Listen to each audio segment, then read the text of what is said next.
Hey everybody, today we're going to show you how to use intra-abdominal pressure to improve your workouts. This is a really important function because it's the foundation of all movement. So the idea today is getting you to recognize the physical relationships of breath exchange on your spine and how you would use that as a precursor stage before you would execute any movement. Super important. So the big part here is just understanding, I'm going to use this visual tool, what's going on inside you when you take a breath. By diaphragm contracts, it descends, it goes down. So if you guys can see this, as the diaphragm descends, creates this change in vortex and draws air inside your trunk. Well, that's important because that expands. That expansion has pressure that pushes downward, and on your under your ab wall, you have organs, and those are the obviously the digestive muscles. There's muscles underneath of that are associated with bowel movements and sexual function, and all that is going to get compressed by this diaphragm. Now the shroud that holds all that in is your abdomen, and there's two tiers to the abdomen. You've got an inner unit, which is this tensional muscle system that holds your spine stable. They call it the intrinsic subsystem. So little muscles holding you all the time that you're not thinking about. And then you have an active outer unit, and those are the muscles that you use to move your trunk and your hips. So the first thing is to acknowledge that the breath-in cycle draws all that pressure down on the organs, and if your abs aren't strong enough to endure that, they buckle and expand. So we've got some real easy learning tools here to show this. This yellow band represents your transverse abdominis. So it's that inner unit, that deep corset muscle of your abdomen. And then this ball is supposed to represent your organs. So what happens when I take this big voluminous air bubble in through my trunk? Well, watch. It's going to expand inside and then press out. So hopefully you guys can see that.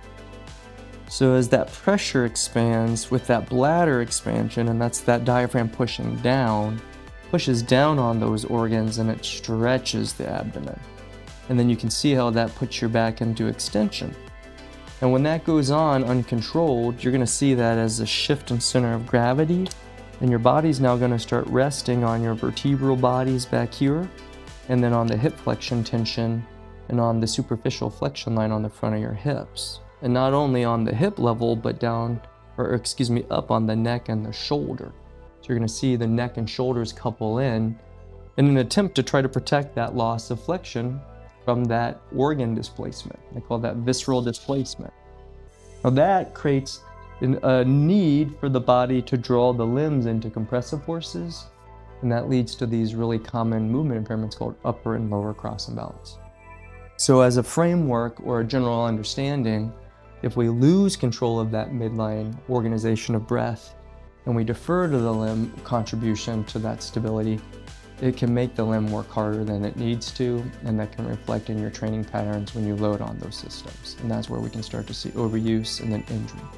So understand why this is so important and why we need to really work on the quality of that force transfer so that we just make the limbs operate under one control factor and not two.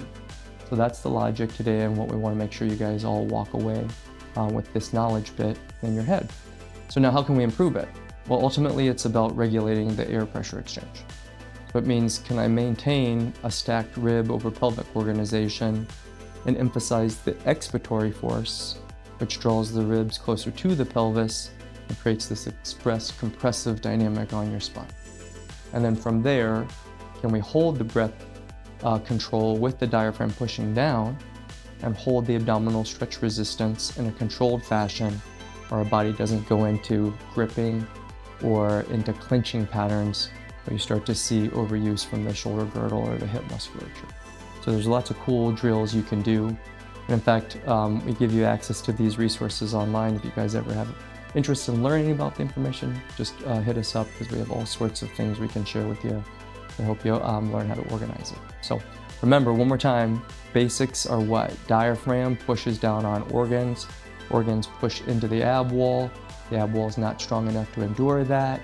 Limbs will hijack your balance, and you'll start to use limb-based biases, which show up as movement impairments in the limbs when you're doing your traditional strength exercises. So make sure to work on that.